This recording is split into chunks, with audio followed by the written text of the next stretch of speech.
Hi guys, welcome back to the Non-Immigrant Student Podcast. My name is Tolulokwe Ulukomi, and if you're new here, welcome.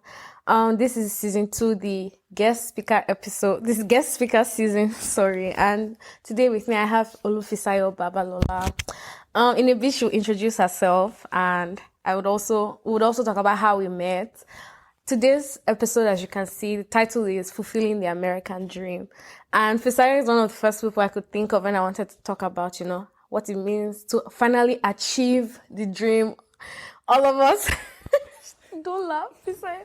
You know what? Okay, for me, as a student now, when you see people who have gone ahead of you, who finally have that job, are now stable, what all of us work towards is befitting that I asked her to come to the podcast today to share her story. So that's about it. This is episode 4. And if you're curious about other episodes I might have recorded in the past, I have episodes with Namdi Wuji, Kutlano, Miss Unila. You can check them out, episode 1 and 2, and 2 of my friends too from New York City, Busayo and Omaladi, where we talk about the struggles of a non-immigrant student. So this is episode 4, and enough about me. So Fisayo, do you want to introduce yourself? Sure. Mm-hmm. Hello, everyone. My name is Fisayo. Actually, everyone calls me Fisayo. So I am currently here in the US, and I work at Google as an associate product manager. Yes. What other things do you want to say? What else do you want to say? Any other thing? Okay, no, let's not jump the gun. Okay. I still have questions for you. So for as many of you who might, I have a feeling that this your name already precedes itself, so these people might just be here to let's see what Fisayo has attained again. We already know so much about. Okay, see, I don't want this to be an episode where you think I'm whining you, but guys, I'm living, breathing, sleeping with a mini Ibuku and Woshika. As many of you, no, I need men now. Okay, men. Okay. Yes, I need you to accept it, Fisayo. I promised myself that in this episode I'll try not to keep saying things that just sing your praise, so that you will not think I'm lying, because I know that it feels like you can no longer sing Fisayo's praise because of how much she has accomplished. And I'm so proud to know you. Thank you for having me. Currently, we're recording from her sitting room, and I've spent a week with her. Thank you so much, Fisayo. So before we go into more about yourself, I always share how we met, how me and my guest speaker met, and I'll let you share your own version first. Oh, really? Yes. Okay. Then I'll try to corroborate the story. And please, I want to know, guys, I'm on top of the world. I remember when I tagged you on Instagram, so I'm like, oh my God, you're with Fisayo. I'm like, yes, girl, I'm with Fisayo. So why would you let this stranger you just met 6 months ago to stay in your house? That one is for me. It's for my own bragging rights. But also tell us how we met. Okay. So I remember, I think it was December. It was around 2020. Christmas. Yeah, of 2020, when I have a friend. We have a mutual friend. His name is Tolu. He also works at Google. And Tolu reached out to me and said, oh, I have this, this person that I met over Christmas. And she's currently at Cornell. She's studying engineering management like you. And I think you were trying to get an internship or something. Yes, I told him about, trying to get it. And he was like, oh, he thinks Fisayo would be a great person to talk to. So I think that was how we met. And he put us in a group chat. Oh, yeah. I can't even remember that part. But I just remember that, I got talking. We got talking, rather. And then, obviously, we followed each other, on social media. And we now had, a lot of mutual friends. And backstory. I worked at Softcom. And Softcom has a lot of CU guys, CU people. And she's also a CU person. Yeah. So, that just made it, we just realized that we had a lot of mutual friends. And, we kicked it off from there. And, we got talking, different things. Grad school. It was really exciting seeing that, there was someone else trying to studying engineering management like myself. So that was really, interesting to learn. And I was willing to hear your story and, help you in any way I could. That's it. Yeah. So, I would say my own side of the story. So I said I was going to share this tip. So I met during Christmas. For as many of you who follow me on Instagram, I traveled to Austin, Texas. And so I was staying with family, and they would take me to all these other Nigerian houses of other Nigerians working at these fan companies like Apple, Google, Microsoft.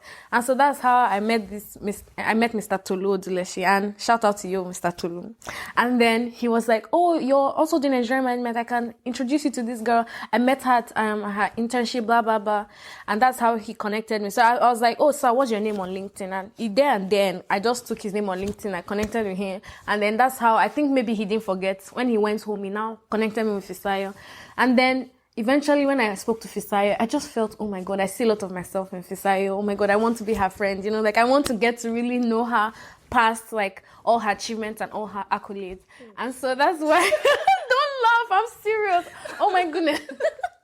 And so I remember the day I called you, I was applying to jobs December, January for internships, and I called you, and you sat on that call with me. You were really talking to me like Tolu, let me hold your hand. I don't want you to fail. And I was like, wow, this was just beyond, someone you just meet randomly. And I was like, no, this is such a good person. You're so polite, so soft-spoken. So I'm like, who is this human? And yeah, so that's why I really like Fisayo. And so now you tell us a little bit about yourself, your story. I know there's so many, and I have to say this as well. By the way, CU means Commonwealth University. You kept saying CU. Oh, sorry. Yes, so I'm a proud Eagle, and shout out to all my all my fellow CU people. And if someone should Google you, there's so much they can probably find about you. But so I would like you to just tell us, like, where are you from? Like, if someone is listening to you where you're coming from, I want them to be able to see and listen to this and be like, oh, see where Fisayo is, that can be like that. So where did all this start from? Okay. Yeah. What primary school did you go to? What secondary school did you go to? Yeah. Okay, it started in a small city. No, it's actually not a small city. Okay, I'm not going to tell the, fancy kind of story. Yeah. Okay, so I was born in Ibadan, Nigeria, Ibadan, Oyo State, Nigeria. And I basically grew up there, lived all my life there before venturing out. But yeah, I'll tell the story. So I was born in Ibadan, did my primary school at Mary Hill Convent School. It's at Iwo Road. Iwo Road, if you're familiar with Ibadan, it's at Iwo Road, Ibadan. Then I went on to secondary school at OBMS. OBMS is Oritamefa Baptist Model School. And after OBMS, it sort of felt like a natural choice to go to University of Ibadan. Like a lot of my classmates were going there. And it wasn't just that. I'll tell the story of how I chose, what I wanted to do for undergrad. But yeah, I just thought University of Ibadan was going to be it. Then when you fill your JAM form, you have first choice, you have second choice, and then you have, my second choice was actually OAU, Obafemi Awolowo University. And that was civil engineering. So for me, I was like, it was more like I was just filling it out just to fulfill that. So it wasn't like my mind was really there. I really wanted to go to U, and I'm grateful that, that came through. Okay. So, in secondary school, I was in tech class. I really enjoyed, further math and mathematics. Oh, so your secondary school was called tech, like all the science, art, commerce. Yeah, so we had science, art, you had science, art, commercial like that. But for science, you would have people who take, like, there were different electives, exactly. Oh. So I was on the technical track. So so the difference was I was taking technical drawing, and then some other people were taking agric. Yeah. Right. Food and nuts. Exactly. Yeah, I remember. Exactly that. So I took, technical drawing, and I really enjoyed if my classmates are listening to this, my classmates from secondary school, I really enjoyed it. I was good at it. And, it was just one of those things that came, very easy to me. And I'm grateful for that. And for me, it seemed like a natural choice to just want to study architecture, because I was really good at it, and, I really enjoyed it. And I was like, if I want to do something for the rest of my life, I'd rather do something that, I enjoy doing. And I remember going through, that phase of, just knowing that I wanted to study architecture.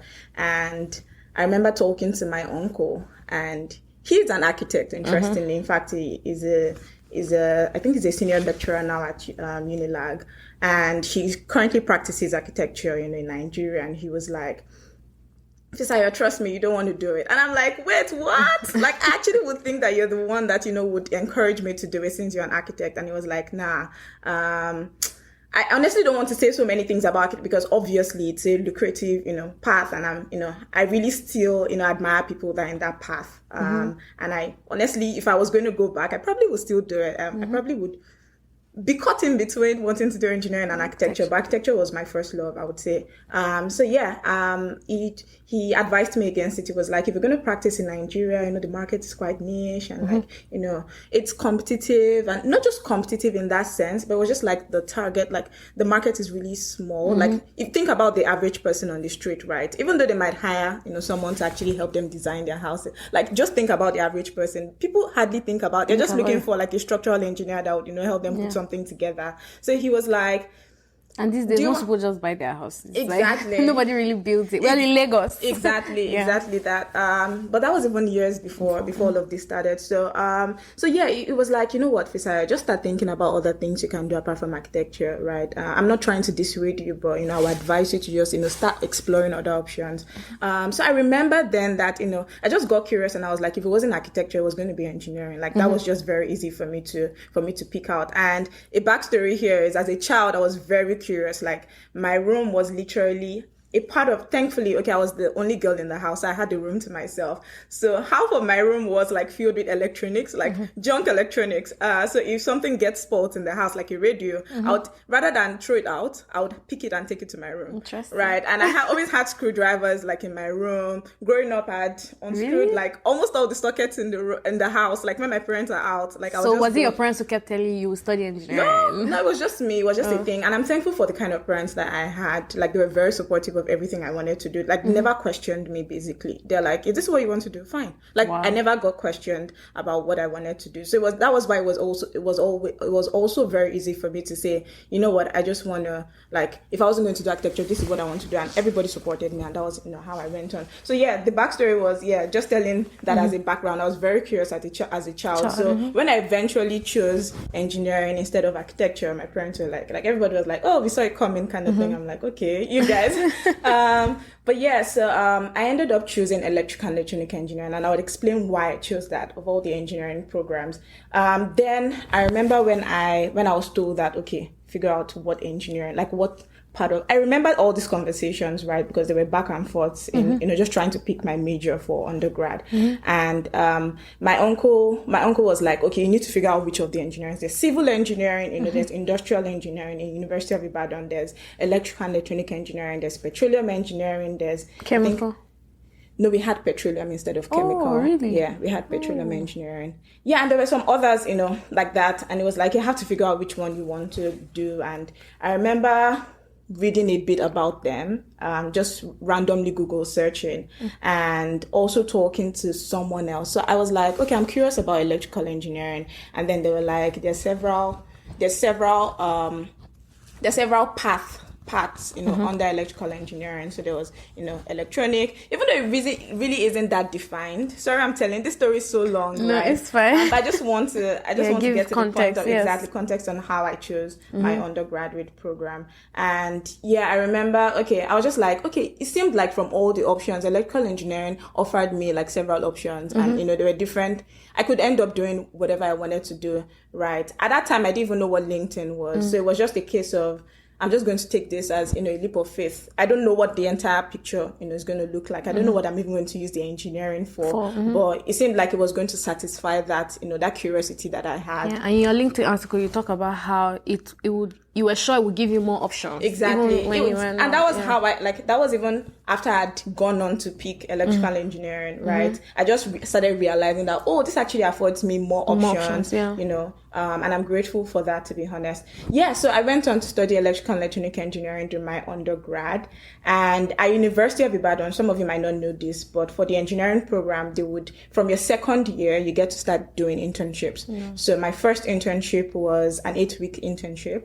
And the school would usually post you for your 8-week internship. So they had workshops scattered around, the city of Ibadan, and they would have you posted to roadside mechanics, to like workshops. Okay, yeah, we did that too in Common, but it was called SWEP, but it was in-house. Yeah, so it was called CWES, like yes, ours was SWEP. Exactly. Yeah. Exactly. So we had that, and I think it was really interesting for me. I was the only lady in the workshop. I was at, it was called Jones Engineering. It was at Samonda, Ibadan, and it was an air conditioning and refrigeration, fitting workshop. So they fixed air conditioners and air conditioning systems of cars and houses, and they also fixed refrigerators. Wow, nice. So it was basically. And I must say this, like when I met Fisayo and her friends, I was like, no offense, but please, I know there are people who think like me. You know how, because we're in our bubble, all of us coming out of university there, we just think that, maybe we're the only cool kids in Nigeria. But then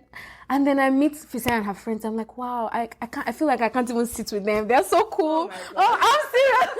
like, they were even one of your friends. Shout out to you, Fidara. I wasn't thinking she was Black American like African American when I first met her, and I was like, wow. So you mean even University of Ibadan was this cool? Like my school didn't even post us anywhere. Like you guys even have Google Student Ambassador. I'm like, these things are so. So why don't people go to these schools? Like why they make you feel like, oh, it's only People see go you. to these schools. Oh. Like you said, Okay, maybe people I don't know. Yeah, like you said in your bubble. Like people go to this school. Yeah, maybe I haven't met because people in my own sphere. I hardly hear people saying, "Oh, I'm going to UI." So I always assume there was older people, like old people that went there. No offense. And then it's such a good school, and so yeah, by the way. I don't do all the all those. Anyways, moving on. Okay, so for my first internship, that was my internship experience. It was really cool, right? There, the goal there, from my understanding, like after like retrospecting and everything, I realized that what they really wanted us to do with that experience was just understand basic tools in the workshop, understand how systems work, like how all these engineering systems work, and just be able to see from the perspective of a handyman, how these things work. And it really made me curious. Like you cannot ask to see my car and tell me some things. Like I know what a valve is, I know what all these things are, and I don't just know them in theory. Like I know them in like I actually know them exactly, and I have a good understanding of if you tell me that this thing is, like I know where to look at. And when mechanics say your fan is bad, your this is that. Exactly. Some people just drop money and say just help me figure it out. But I will stand with you and just be curious and say, okay, where exactly are you looking at?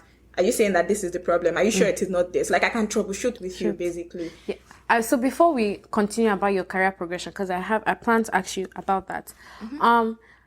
So when you were done in electrical engineering, like after all these internships, so because I'm trying to avoid information overload, because for some of you who might now decide to go and look for her on LinkedIn, she has like 2 very detailed articles about her journey, in a nutshell.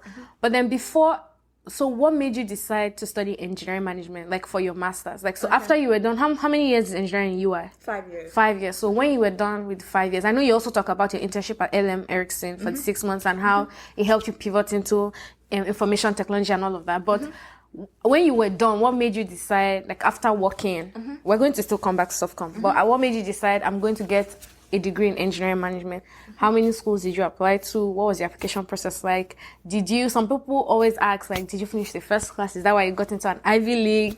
So what was... Yeah, of course. I remember telling myself when I was done with my undergraduate program that I wasn't going to go for a graduate program immediately. And that was because for me, I didn't know what I wanted to do. Like I knew the kind of things that I didn't want to do, right? And that really helped me cut down on my options. But for exactly what I wanted to do, I had some options. I had consulting in mind. I was going to apply to McKinsey. I actually applied to McKinsey and, the rest. I remember applying to, was it Sahara? I was just trying different things, right? But I didn't know exactly what it was going to be. So because of that, I was like, I wasn't going to do my graduate program immediately after. I wanted to gain experience, like some work experience, and figure out, what were my interests or where my interests lied. So at the time, this was 3 months, so 2 months after my undergraduate program, I was learning to sew then. This is just the backstory, but I was learning to sew just so I didn't have to sit at home. But I was also actively applying to jobs at the time. So I got a text from a friend saying that, there was this job application that was open. That was actually Softcom. And I didn't know at the time. So I applied to Softcom, to cut the long story short. I applied to Softcom, got in. I applied for a solutions analyst role, but I started as a technical support analyst. And that was because they needed more hands in the technical support department. And to be honest, when I got there, I was like, this is not exactly what, the picture I had in mind. But I was like, you know what? I'm just going to do the work. Like, I knew that wasn't going to be my permanent role. They just needed hands at the time. So I was like, I'll just do it, right? But to be honest, I still had my eyes out because I was like, if it doesn't work out, the way I had in mind, like I wanted to be sure that I had options. So, I did that for a while, like technical support. And I was like, you know what? As much as I didn't really enjoy, I knew that this was not what I wanted to do long term. But I learned a lot of things from there. Like if you read my articles, you see, the kind of things, how I got into product management. I talked about how that experience in itself really helped me, pivot well into product management. Yeah. So for me, I'd done product. So I did that for I think about 6 months, and then transitioned into the product management role. And I'd been working as a PM, and as much as it was a very stressful role, I'll talk about product. Ask me questions about product management, but as much as I'd done.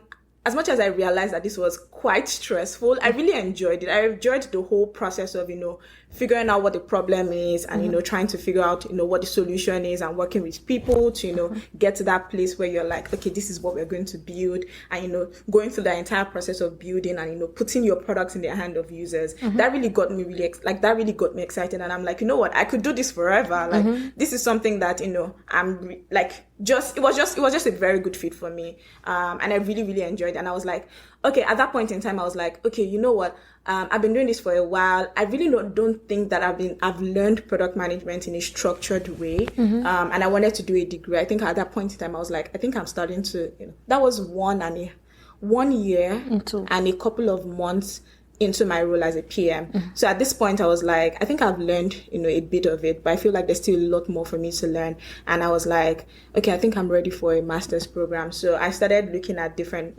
programs that could fit into what I was looking to do, right? There weren't a lot of product management courses or programs, that I could find.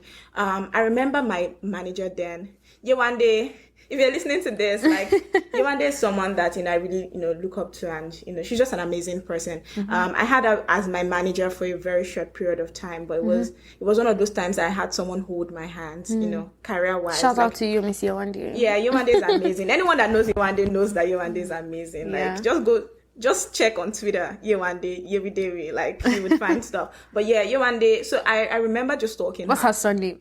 Yewande Odumosu. Yeah, okay. Yeah, I should be correct on that. Yes. So Yewande, so I remember I didn't tell her this, so I remember just going to her LinkedIn to stalk her. That was where my stalking started. So I remember going to stalk her, and then she finished from work and studied engineering management at work. I'm like, okay. And I read a bit about the UK. Yeah, in the UK. And I read a bit about, engineering management at work, and I was like, okay, this sounds like I looked at Yewande, I looked at the program, and I looked at the details of the program actually. I was like, okay, it actually affords you, a lot of options. Like, you can do whatever you want to do with engineering management. So I started reading about engineering management, right? And I found a lot of things about, I found people that, taken engineering management as a program, and some people went into consulting, some people stayed in engineering, core engineering, and then grew up to be managers. Some people, I just saw different paths, like, and I'm like, okay, this program is actually quite interesting, but it's not well known. It's not as known as you would imagine. So and this was when circa like 2016, 17. When did you start planning to go for your master's? No, this was 2018. No. 18. Oh, okay. I came for my master's degree in 2019. So this was 20. Okay. I finished from undergrad. Let me just backtrack and give it the timeline. So I finished from my undergrad program December 2016. I got into Softcom March 2017. I worked at Softcom from March 2017. 2017 till like the end, December 2017 was when I was working as a technical support analyst. So the entire 2018 was when I worked as a PM at Softcom. Oh, okay. So towards the end of 2018 was when I was starting to have an idea of, I want to go to grad school. So it was around September, October that I started, actively looking at schools and actively looking at, GRE and all of those things, the requirements. Do you want to share your score? I can't remember. To be very honest, I just remember that the first score I had, what is it over again? I think 340. Over 170 each. I can't remember the details. If you had asked me, I would have actually looked at it. But I didn't get like an over-the-top fantastic score. I remember that when I was... Okay, so this was 2018, right? When I was trying to write my GRE in 2018, I remember that was at the peak of work. Like, that was towards the end of the year. So this was around December, actually. Like, it was like, Fisayo, this was like the worst time you could ever choose to write it. So I remember my first score was actually my JAM score. So I got 297. That was also my JAM score. So 297, I'm like, I'm not sure. I wasn't fine with it. I wanted to get at least, nothing less than 300, right? So I can't remember my last score. And I'm honestly very serious about that. It was just one of those things I just... But wait, look, getting to 97 in JAM was high. Yeah. It was high, right? Yeah. But now, and then now for GRE, it feels like yeah. So that was why I remember the first score, because it was my GRE. It was my JAM score. So you wrote GRE twice. Yeah, so I wrote GRE twice. Interesting. Yeah, so I wrote GRE the first time. Did you study by yourself, or you got a tutor? I studied by myself. Just got materials online and did the entire study myself. And I remember getting asked, and I was like, no, I'm not comfortable with this thing. Obviously. If I really want to, like, I had a list of schools. Dartmouth was one of them. It was at the point, Dartmouth was one of them, and I had some other schools, University of Maryland. I'll tell you about the schools. No, I didn't write TOEFL. I'll tell you how I waived TOEFL. Okay. So I didn't write TOEFL. So I remember just telling myself that, you know what, I'm not comfortable with this score. And I was like, I'll write it again. So what happened was we had gone for our company retreat, we had come back to Nigeria. And I remember telling my dad, I'd never spent New Year's Eve away from family. But I remember telling my dad that, you know what, I have this important exam that I need to write. And once we resume in January, I won't be able to, I won't have time to write it. So between, when we came back from retreat, my company retreat, and when we needed to go back to the office, I had fixed a date for my exam, for my next to rewrite the exam. And I just locked myself in my room in Lagos. I was just like, I'm going to study, without any distractions. So I spent Christmas Eve on my own for the very first time in my life.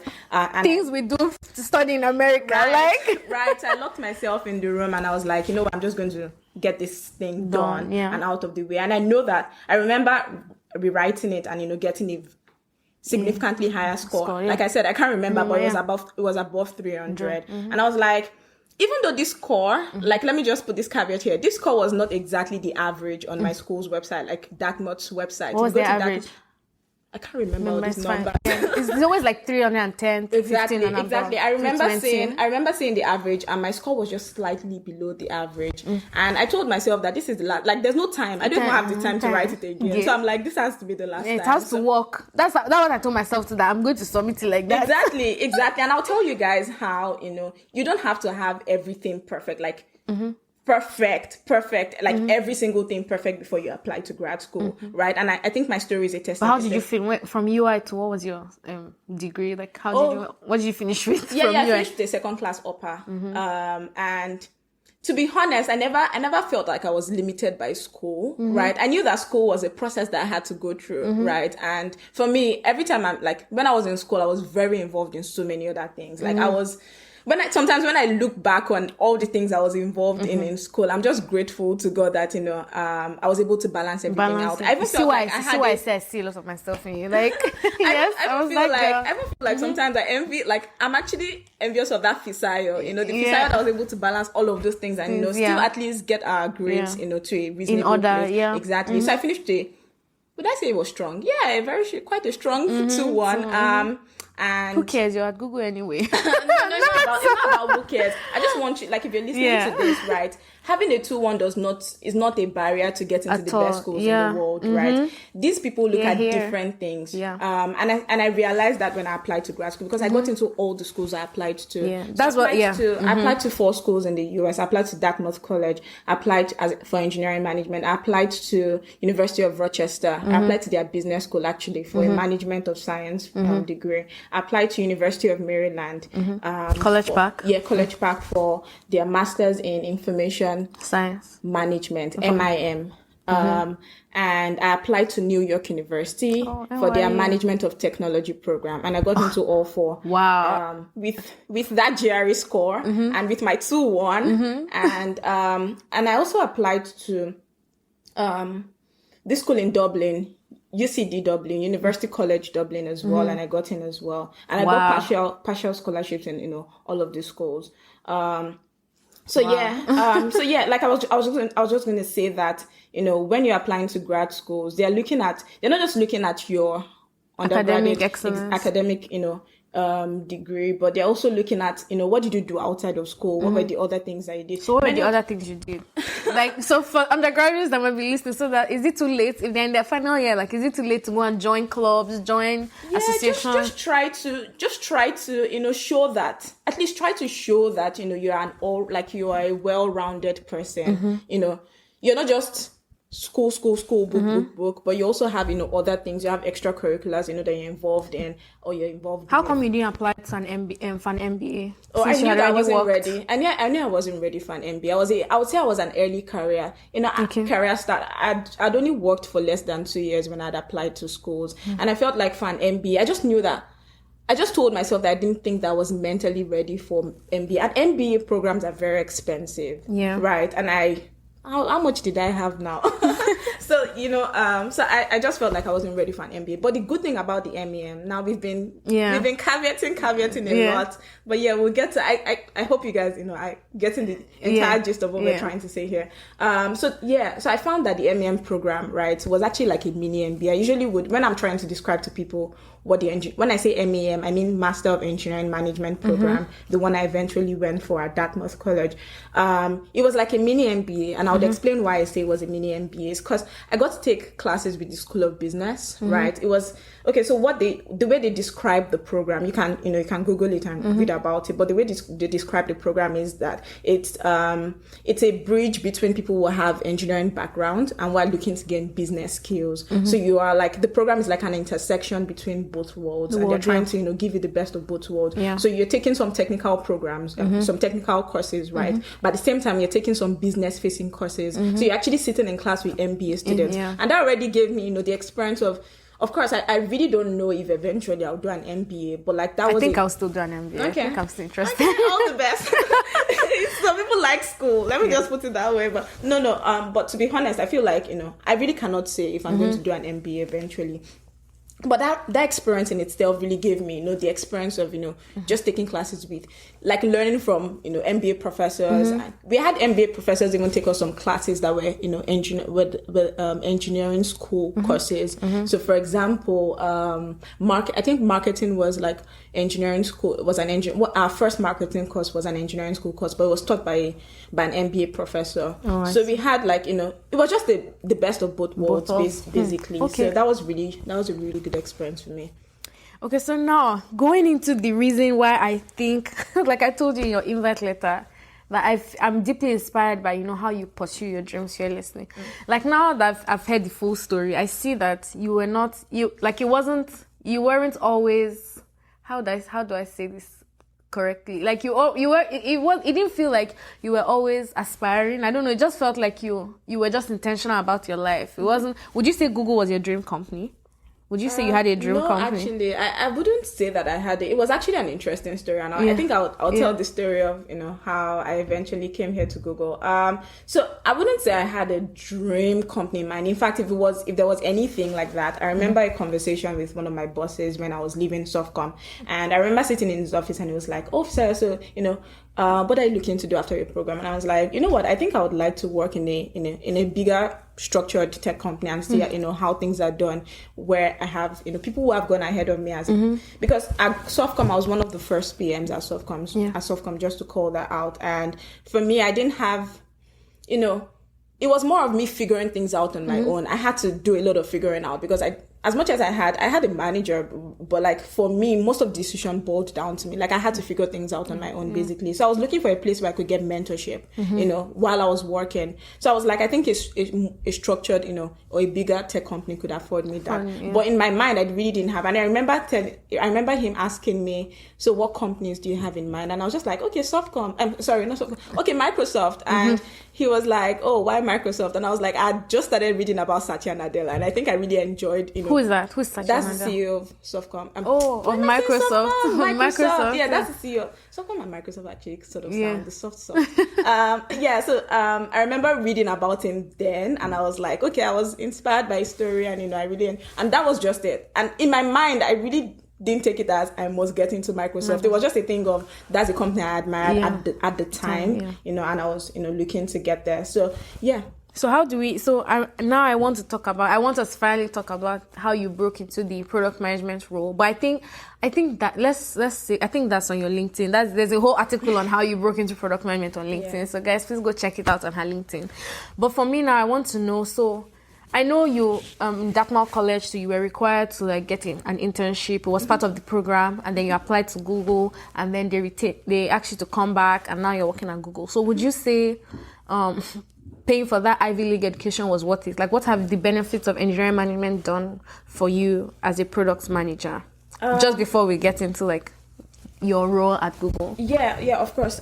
So I think for me as a person, I would say I usually take leaps of faith, right? I usually don't have the entire picture, I don't usually have the entire picture all figured out. There's this quote I saw on your LinkedIn that I like life makes sense backward, but you have to live forward, or something like that. Yeah. It's when you reflect back. Yeah, and that's honestly how, my life has, played out. It's when I reflect back on some of my experiences. Like, I was telling you how in school, like undergrad, I was really involved in so many things. At the time, I didn't know what it was. I just knew that I enjoyed, just being outside of my house and, outside of my room then and, just doing things. And like, I kept being sucked into different things. And I kept saying yes. Like I could do it, I would do it. I didn't know what it was, right? But it now makes sense in hindsight. Just seeing what all of those things eventually, helped me be, and the kind of skills I gained from them. So yeah, and moving forward as well, like the decisions I've had to make between 2016 December when I finished from school up till now, where literally many of them were just leaps. Even getting into Softcom was like a leap because I didn't know what to expect. I didn't even know what to expect in the role. I was like, this is not what I signed up for, but I still did it anyway. So they were mostly just leap of faith for me. And coming here to the US for the engineering management program, I remember as much as I was taking leaps of faith, I was also being intentional talking to people. So I remember, talking to, his name is Shegun Amusa. Shout out to you, Shegun. He works at Microsoft now. And he finished from the engineering management program at Dartmouth. And it was that one person that I needed to solidify, that leap of faith I was about to take, coming to Dartmouth for my master's degree, to the US for my master's degree. I remember, telling myself that, okay, I finally decided to, go to Dartmouth, but I needed just that one person to solidify that thing in my mind. And it was that person. So he also, I think in Nigeria, he also studied electrical and electronic engineering, but I think from Unilorin or something. And he had just finished from Dartmouth, the engineering management program. Even though his path is kind of a bit different from mine because he did very core engineering for him, for his master's. For his undergrad.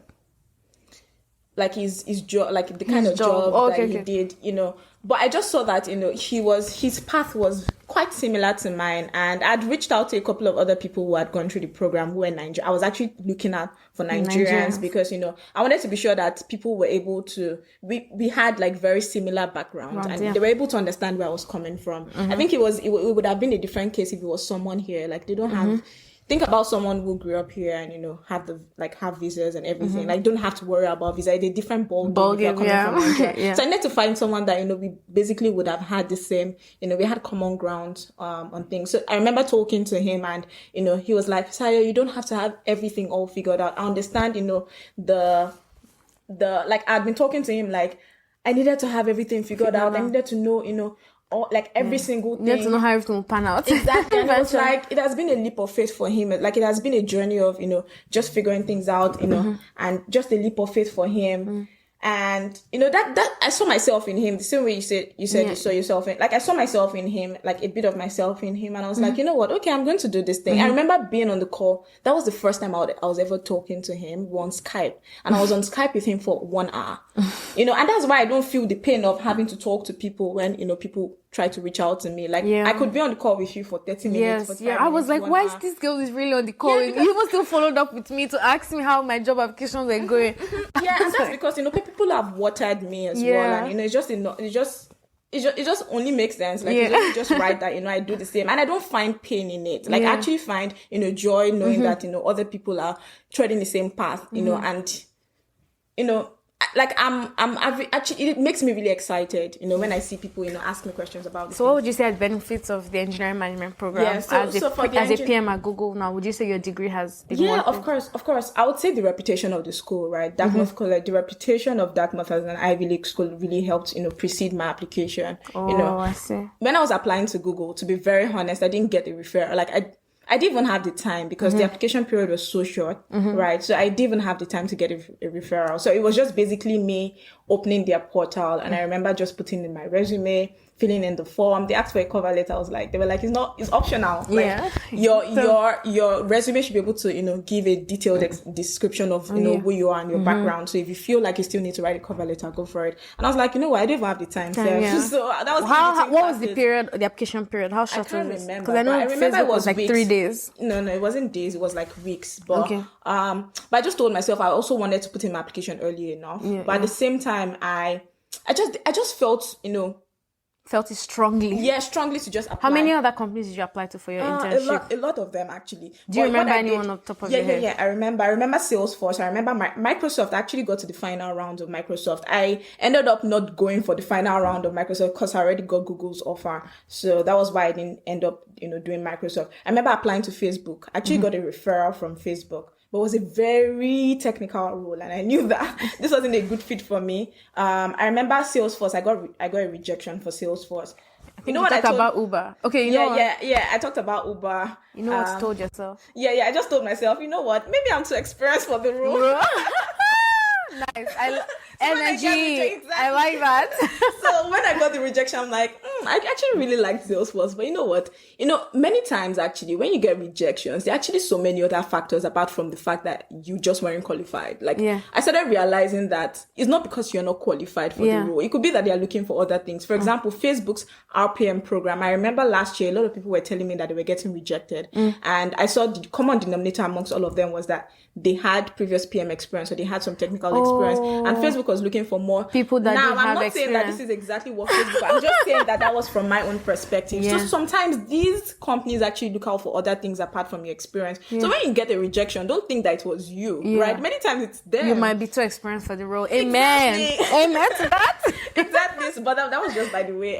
So that was what I just told myself then. I applied to. I had a list, so I kept a tracker. I had a tracker, an Excel file that I opened, and I just kept a track list of all the schools that all the companies I was applying to, where the application process was at, what I talked to, if I got a referral, all of those things to follow up on, and all of those things. So that was how I tracked it. I would have looked at it if you had told me that you were going to ask me this question. And then because of, so I'm really trying hard. I don't want you to have to say things you've said before. And you've specifically said it on your LinkedIn that you are writing this here so nobody will be disturbing you. In quotes. But then, so I want to ask. So I've seen you. So for the past 1 week that I've been here, I've seen how you treat your work. I've seen how you even casually talking about the things you were trying to prepare a 6-month report. You've only been working in a full-time role for the past 5 months. 5 months now. And then you talked about how you had so many things to do. There's also an article about you working on the Chrome OS camera and all these other cool things that you do at Google. So for you, I just want to know, what has it been? Did you ever see yourself delivering so much value to the world? Because I know you don't want to accept it. Because it's true.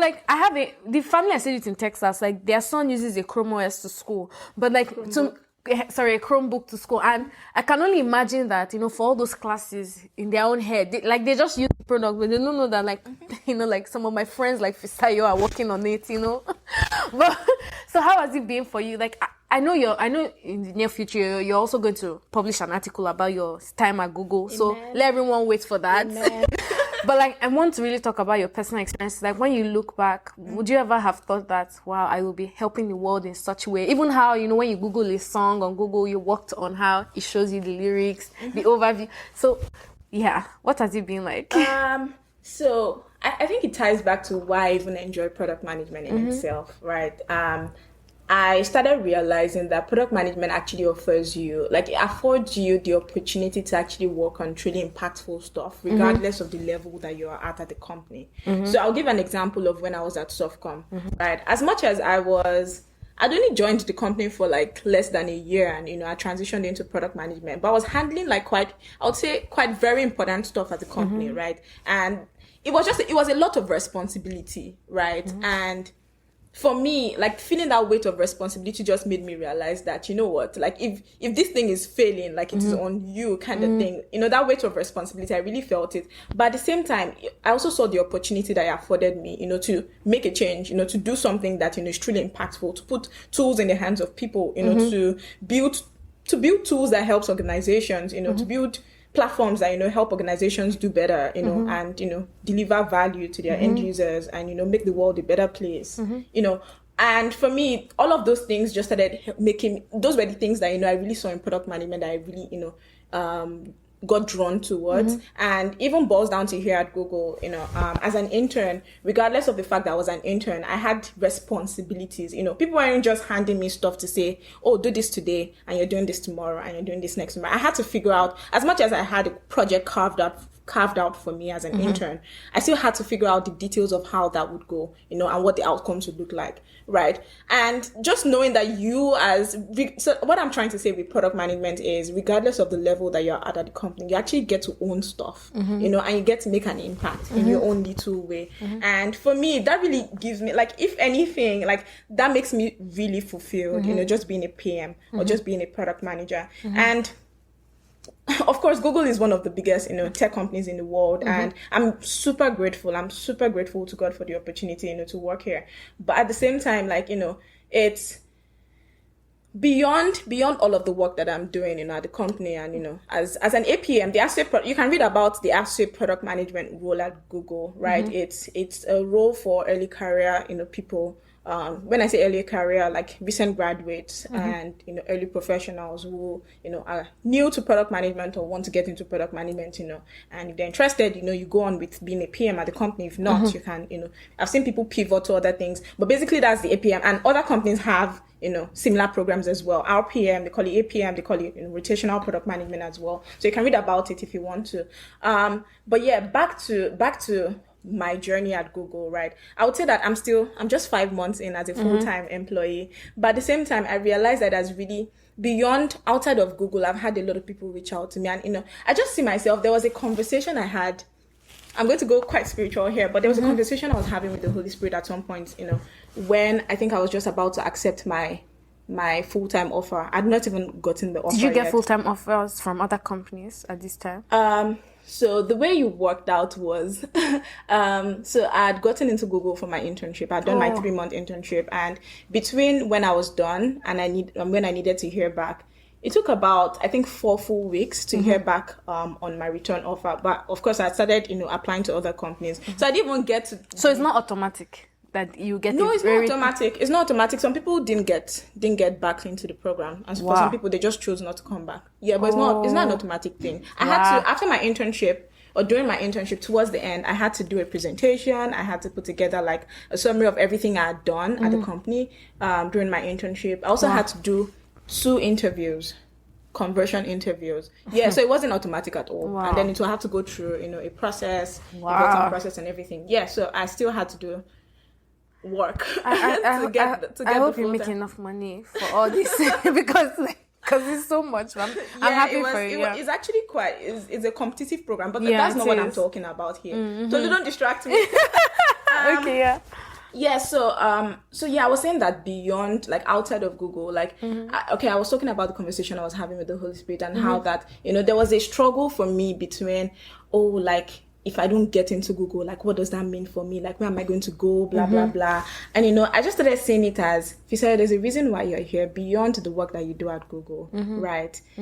A lot of people, like, I see that, I get a lot of questions from people. I know people reaching out to me, and I'm super grateful for that. And right now, I've actually been so caught up with work that I'm not doing as much as I used to. Last year, you can just send them this podcast. Last year, I created time on my calendar, and, I had people, book time with me for 5 minutes to talk to me about, anything. You want to get into tech, you want to get into product management, you want to get into Dartmouth, you're applying to grad school, all of those things. I just opened time on my calendar, and I'm going to do it again. I'm making a commitment right here. Yes, please. My listeners have to be like, first. I'm going to do it again. I'm going to do it again where, I just open Calendly and, have people, just talk to me. And please send it to me so that I can send it to my listeners. No, you have to give them priority. Yes. No worries. I'll do that. So that experience, like, just knowing that outside of Google, like, I I'm also in a place where I'm not just doing the work, but I'm also, inspiring other people. I'm also talking to other people. I'm also, sharing my experience, in the best way that I can. I actually really enjoy one-on-one conversations because I feel like I'm able to answer questions that are peculiar to you, right? So that conversation, that I had really helped me see that there's a reason why I'm here at this time, right? I don't think I've seen anyone go through my path, like come from Nigeria, go to grad school, and get into the APM program. I've not seen anyone take that path before. Yeah. So there's a reason why I took that path and I'm here, right? And I see it as, I'm not going to go too deep or spiritual about it. You can go, it's allowed. Yeah, I know. This is a Jesus podcast. but what I'm trying to say here is that, that experience in itself, like that I've taken, has also been like a platform for me to share my story and to help other people. So I see it as, some people will call it ministry, you want to spiritualize it. It's true. I agree. Yeah, but I also see that part of me, and this opportunity, or all of these platforms, or all of these opportunities that I've had have really given me, if I was doing the same thing but on a, how will I put it now, on a different trajectory, I probably wouldn't have gotten as much visibility. They probably wouldn't have introduced you to me in the first place, So all of these opportunities that I'm getting, I also know that, it comes with a responsibility and I have to take it very seriously. Wow. So I like that you said, that's deep. Yeah. So and I respect that. And I'm super, as much as I'm super grateful for that, I also respect that. So I'm just saying that, there's also a place of me striking a balance between, being grateful for the work that I'm doing, that, I'm building something, a tool that, is helping engineers, develop this thing that helps this thing be better and, eventually help students around the world, school, school remotely. But at the same time, I also have this other part of, just being here. What being here also affords me, is the opportunity to also, help people who are coming. And what would you say the work culture is like at Google? Do you experience racism or people look down on microaggression or all those things? I haven't experienced that, to be honest. I'm working with, I think I'm working on with a very awesome team, and I'm super grateful for that. I didn't get to choose the team that I'll be working with on my first rotation at Google. So, did you choose to work in California or?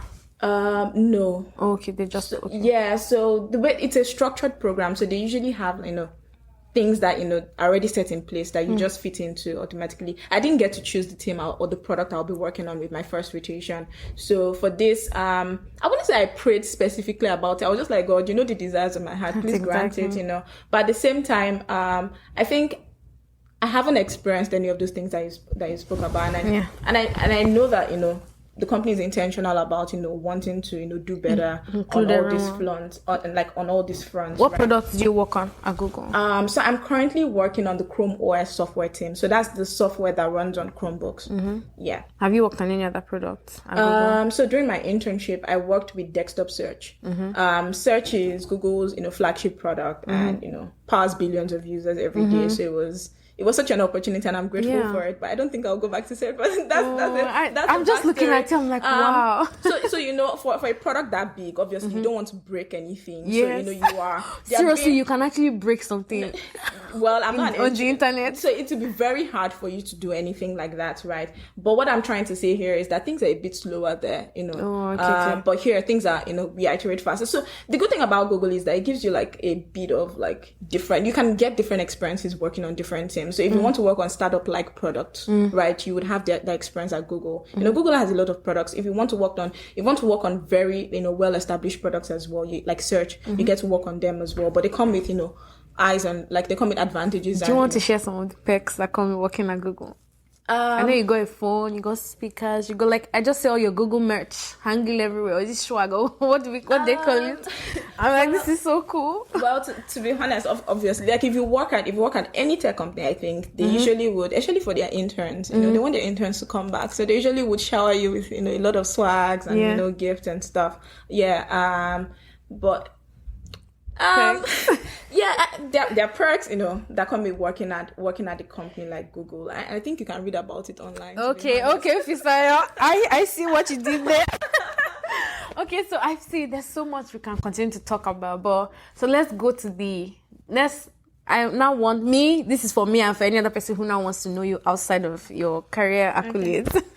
So since you've come here, what would you say is your favorite and worst thing about America? We're going personal now. Yeah. Get ready. Favorite thing about America is that it's a land of opportunity, right? You literally can come here and if whatever you want to do, right? If you're looking to talk to people, if you're looking to network, if you're looking to apply, like there's so many jobs here. Like I remember opening LinkedIn, and trying to, I remember in my job search, right? I remember putting product manager, and like I got bombarded with emails. Yeah. Like I got bombarded with several roles. Yeah.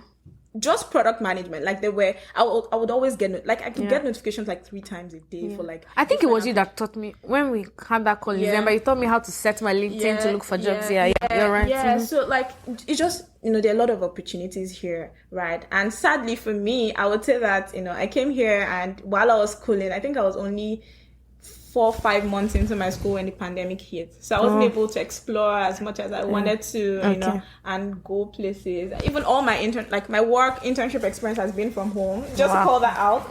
My entire internship was from my room in Dartmouth. My entire and work you still did a right? presentation online. You do everything. You do everything. You're such Everyone, a superwoman. It's not about being a superwoman. Everybody does this. Like, not just me. Everybody. But how did you keep the motivation? Like you would motivate when you know where you're coming from.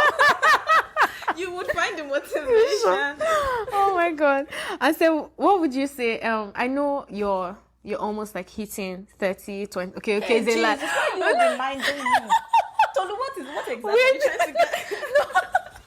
Okay, 27. Let me not make I'm it not like 27 yet. Okay. But I'm going to be 27. Okay, enjoy while it lasts. Okay. But I'm what would you say you have any advice for your younger self? Like, and although seeing that you're a very high performing individual, so I would say that you always believed in yourself, kind of. I don't know. That's I think because that's how. Even me too. I always bet on myself. So I never just sit down and think, or you will never make it. So, but I want to say, like, was there any part of you that was not sure, like? If you look back now, what would you tell yourself? I'm like, look at you now and look at where we are, so what would you tell your younger self? To be honest, I think I would tell her that, like, you're doing a great job. Because I felt like for me, growing up and, through university, like undergrad, and, getting to work, I was just kind of person that if something presented itself as an opportunity, like, I'll take it, right? Like, I just realized that I almost never said no to things. I remember telling myself that I wanted to learn to sew, and there was a 6-month strike that happened, and I was telling my uncle that I wanted to, he was like, no, go and look for an engineering job to do, blah, blah, blah. I remember getting a role, in fact, there was some construction project going on, and my friend linked me up, and he was like, oh, sorry, and I did the interview and I got it, but my uncle was like, no, that, it's just engineering. I'm like, but it's engineering, and it was like, you're going to be the only girl there, and and I'm like, what? And I remember, just taking hold of all those things when they came. So that means you always took opportunities. Like, you never said. Of course, you would have to. There are times when you have to come in. There are times when you have to make a decision on several things that presented. It's not all opportunities that you jump at, right? But the ones that were glaring, that were opportunities for me to learn, right? I wasn't afraid to take a leap, basically. I remember eventually learning to sew while I was working at Softcom, while I was trying to write GRE. I remember still enrolling, because I told myself that if I was going to write GRE and I was leaving the country, there's a very good chance that I might not eventually learn to sew. So I remember enrolling for weekend classes to learn to sew while I was reading for GRE and while I was working. What made you think so I can do it all? Well, I just told myself that this is something I'd always wanted to do. So there was also the part of me that, always told myself that there was something that I really wanted to do. I would explore it. I'll figure out, even if I didn't have the means. So the first time I wanted to learn, I didn't have the means to, and, I was living with family, and, they were like, you're not going to do it. And I'm going to respect that. But when I have my time and my chance to do it, I'll still do it. So I eventually still do it. That time when I was living all alone by myself. So yeah, I think I was just that person. And I think I'll tell myself that, just don't be afraid of anything. I don't think I was that child that was afraid of, just doing anything. So that means you probably have no advice for your younger self. That's perfect. Well, I'll tell her to keep doing what she was doing. Yeah. And then for, like I said earlier, for someone like you who is always like raising the bar, getting all your ducks in a row, would you say you had any low points? Like when you hit those low moments, how do you handle them? This is for me. Yeah. Yeah. So like, how do you know when to stop? How do you know that I don't have my will? I don't have to keep moving on this rat wheel. How do you know when to stop and handle your low moments? I've never told myself to stop.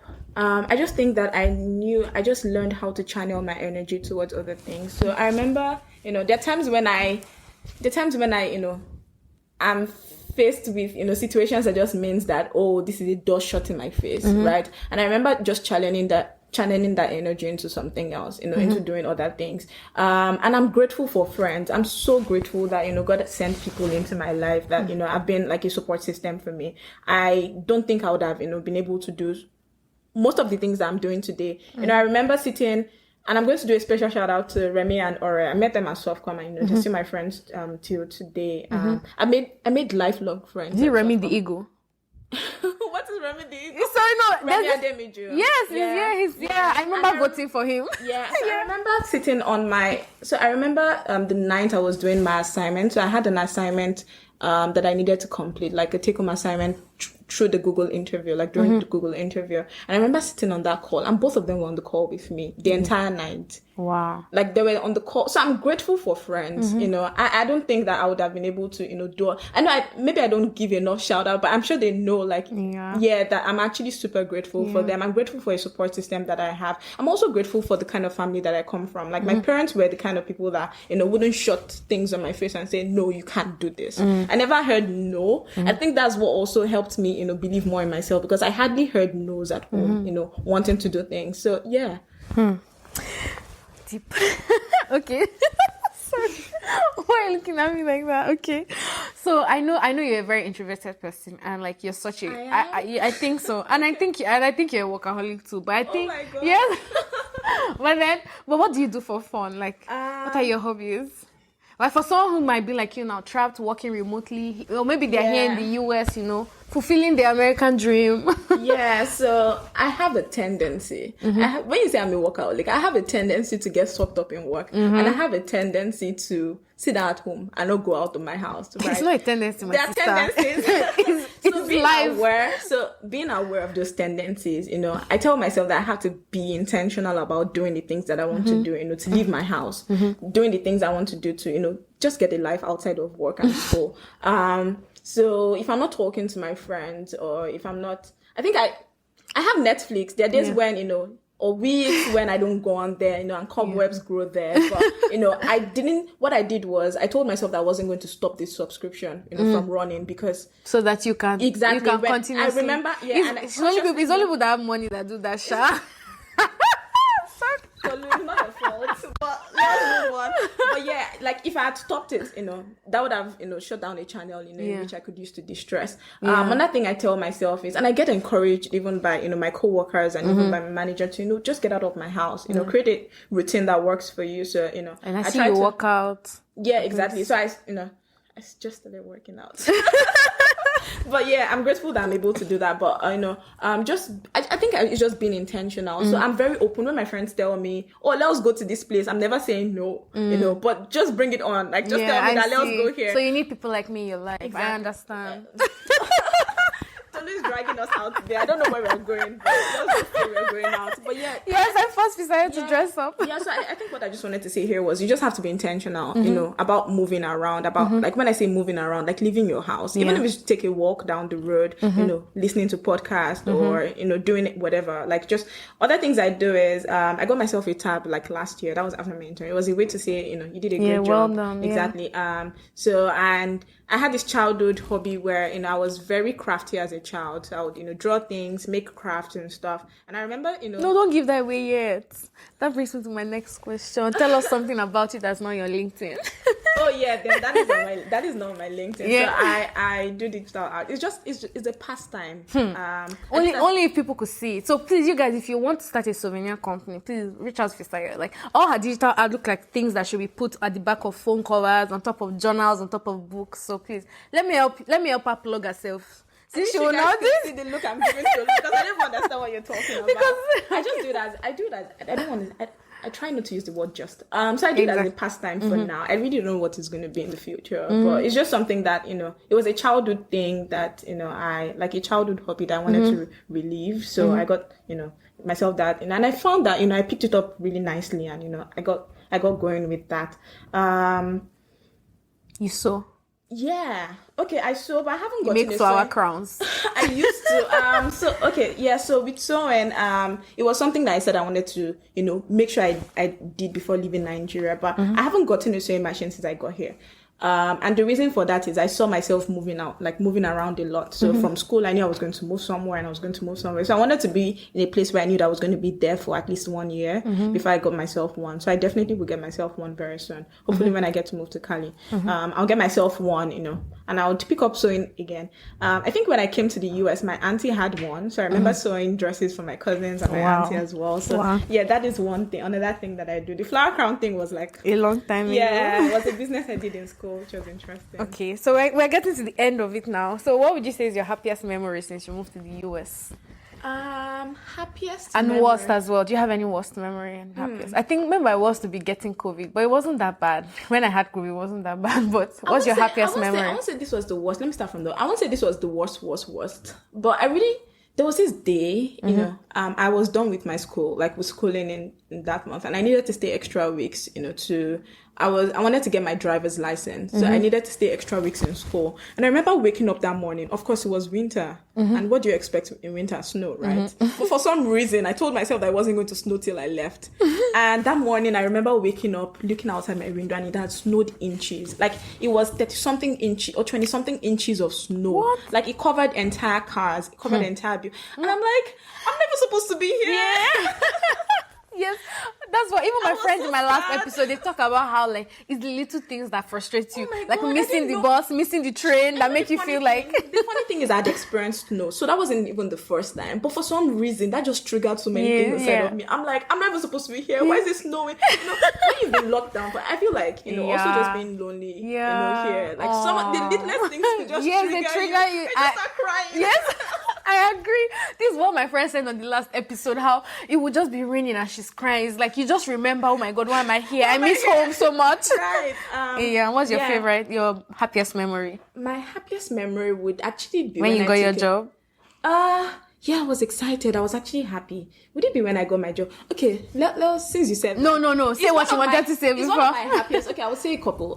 So that was one of my... I remember the day I got my internship offer. It was exactly a week when I'd done my final rounds of interview.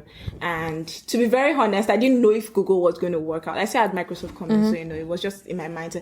But I remember that morning, I woke up and I got the email on my phone and I just went down on my knees. I'm like, God, like this is happening. It was huge for me because I honestly didn't expect it wasn't as if I wasn't expecting it, but when your mind is somewhere else, my mind was honestly you didn't want to fix it too much. Exactly. In case of disappointment. You're just like let me not. Exactly. So I was super grateful for that. That was one of the biggest highlights of my stay here. I think it was when I did this trip to New York with Olo. Shout out to you, Olo. Yes. It was very spontaneous. Yeah. And you drove?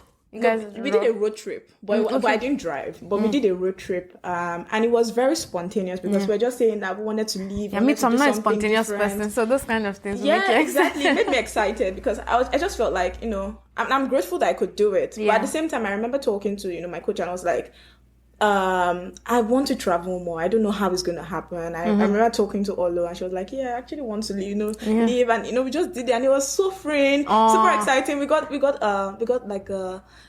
Airbnb, but like the Airbnb had such nice views. It was just, and it was on a budget. Look at you closing your eyes. It was a beautiful moment. It was on a budget, and we're able to do it. And I'm like, okay. Do you want to share how much? Because I had an IG live yesterday where I made my friends share what their budget was like. If you've noticed from these conversations, like I can't throw the numbers at was it more than $500? I know traveling within the US is expensive. It wasn't up to okay, so I'm currently in Maryland, right? Although it's around the DMV as well. So going up to New York is also on the East Coast. So it doesn't like on a road trip, a bus like road 4 trip. hours. Exactly. Yeah. It's 4 to 6 maybe. Yeah, but like the price of like, transportation and, getting it wasn't that expensive. Yeah. And we're sharing the Airbnb. It was just a room, and it was just on a budget. I'm sure we didn't spend up to 500. Yeah. Okay. I don't even know if we spent up to like 300. No, of course we would have done it because we're doing Ubers. Uber in New York is expensive. Very. But yeah, it was on a budget and it was really free. And I've been able to do a couple more trips. And they've been really exciting. I'm just glad that I'm able to do all of these things that being locked down, you haven't been able to do. So yeah, we thank God for the money because actually, I'm happy. Yeah, I'm so happy for you, Fisayo. I'm happy for you. Okay, so we're going to play a little game now to round up this episode. Okay. This fun-filled, information-packed episode. Okay. So Fisayo, I'm sorry to put you on the spot here, but I think you will do well. Okay. So we're going to play a game. How do they say it in America? So. So you know how I'm going to say how, as in Nigeria, when we moved here, we say things to them, they're like, sorry, what do you mean? So now I'm going to say it the Nigerian way, and you're going to tell us how we say it in America, how they say it in America. Okay. So, morning fresh. Morning fresh, as in... You know how you tell someone... dishwasher? Yes, dishwashing liquid, yes. I remember coming, I'm like, don't you have morning fresh? I think I was talking to my friend, because it's like... And then, what do you mean, dishwashing soap? I said, yes. Okay.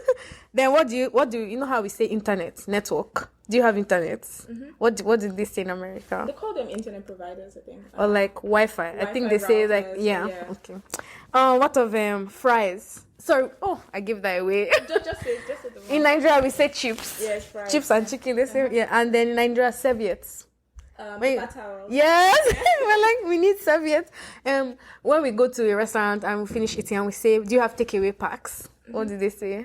They have a box. Yeah, they say box and nothing to go. Yeah, do you have to go? Yeah. And then when we say nylon bag, do you have nylon bags? I them plastic bags. Yeah. And then when we say boots, can you open your boots? Trunk. Yes, they say trunk here. And then when we say dustbin, like we want to take out the dustbin. Or do you have dustbin bags? What they call it? Disposable. Try again. Like, trash bags. Yes, trash bags. Yes. Okay. I remember going to Target one day and I was looking for, I was like, please, I'm looking for dustbin bag. I was like, garbage. And I said, trash bags. I'm like, yes, whatever. Please just give me. And then when they say we say blanket. They say blanket here too. There's something else they say. Please give me the blanket. Wait, I'm coming. You know it. Starts with D. Duvet. Yes. I called it duvet in Nigeria. Really? Yeah. I used to call it blanket. But here I noticed they say duvet. Do you have a duvet? I call it duvet in Nigeria. What else? Okay, biro. Pen. Yeah, they say pen here. Yeah. When we say biro. Gas cooker. They call them. So they're different. Call them hot. Is it hot plate? Or stove. I think they say stove a lot here, and I'm like, stove. Stove is that one with kerosene in Nigeria. Yes, so we have come to the end of this episode. Thank you so much, Fisayo, for having me. But one last thing, before you say where they can find you, where they can link up with you, what's one advice you have to anyone who wants to pursue their graduate studies in the US? Just do it. Don't overthink it. Yeah, I would say just do it. There's so many things that will come against you. To be honest, that entire journey I won't say it was like clear cut. Like I said, it was a leap of faith, and you might not have everything all figured out, right? Be very open to, ideas. Don't try to limit yourself. Don't limit your options. Be very open. Talk to people, network with people. Don't be scared to reach out to people on LinkedIn. I found Shegun, I told you, the person I spoke with, it was on LinkedIn, that I reached out to him, and he was super happy to help. One thing I found is, when you reach out to people on LinkedIn or you reach out to people like anywhere trying to network, you would get more no's or more rejections or more silent, responses than a lot of erring, yes. But when you get a yes, you would find out that the people that actually, are happy to talk to you are usually very happy to talk to you. Yeah. They would dedicate time to talk to you. They would sometimes even link you up with other people, that might be willing to help, and just take it as, whenever you get the yes, like just take hold of that opportunity and, go for it. But don't try to limit yourself. Actually, when you start getting no's or you start getting, people are not responding, people are actually busy, to be honest. And nobody really owes you, time or owes you their time, and you have to respect that. So when people actually truly reach out to you or truly are happy to talk to you, respect that, and take it as, an opportunity and, cherish those kind of relationships and stuff. So, yeah. So where can they find you? You find me in my house. Wow. Stop. What's your link? What's your name on LinkedIn? What's your so Instagram you find handle? me on LinkedIn. If you just type Olufisayo Babalola, it should come up. Instagram is _Fisayo_.